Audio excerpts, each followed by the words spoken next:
You ask Tiger to solve. This deals with linear equations with one unknown. The final result is y equals -8. Let's solve it step by step. Simplify the expression. Expand the parentheses. Simplify the arithmetic.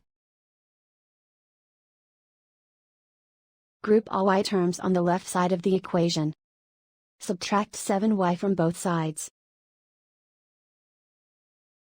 Group like terms. Simplify the arithmetic.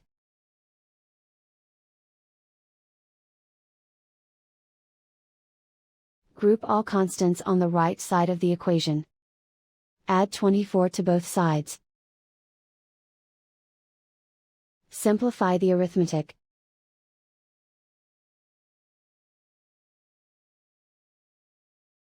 Isolate the y.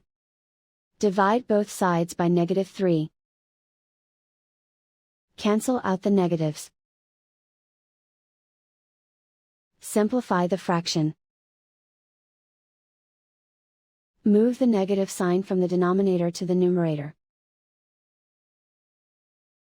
Find the greatest common factor of the numerator and denominator. Factor out and cancel the greatest common factor. And so the final result is y equals -8.